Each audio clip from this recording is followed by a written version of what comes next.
I thank the chairman from Massachusetts for recognizing me.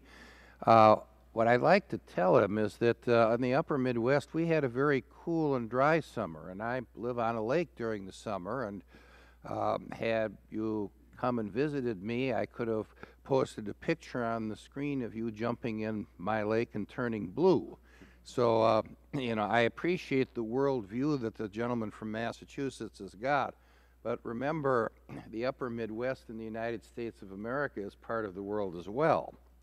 I'd like to join Chairman Markey in welcoming Todd Stern, the U.S. Special Envoy for Climate Change, to this hearing.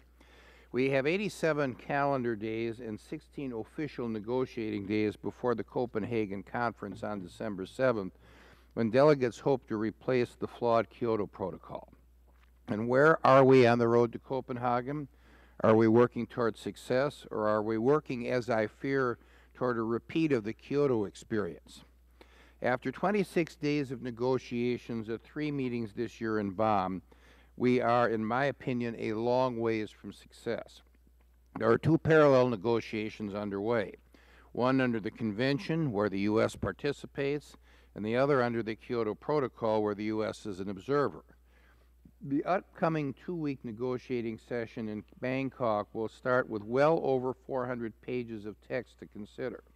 This compares with a little over 100 pages of text at a similar time in the 1997 Kyoto negotiations. In addition to having to wade through lengthy and complex negotiating texts, there are irreconcilable differences in the positions of developed and developing countries on a number of thorny issues, particularly on funding, technology, and midterm mitigation targets.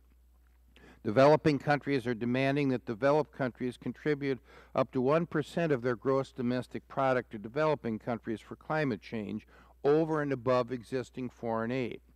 This would be an additional tab of more than $140 billion a year for the U.S. alone. This is an unacceptable price tag for the beleaguered American taxpayer and will increase an already out-of-control federal budget deficit. Many developing countries have said they won't sign any agreement that does not include massive transfers of wealth. These same countries refuse to consider any binding commitments to reduce emissions. Developing countries are also leading efforts to weaken or even destroy intellectual property rights by seeking to gain free access to American and other developed countries' IPR for clean energy technologies. Their proposals include preventing patenting in developing countries, requiring compulsory licensing, and ensuring access to new technologies on a non-exclusive royalty-free term, all of which ignore the fact that new technologies will only be developed if there are incentives to create them.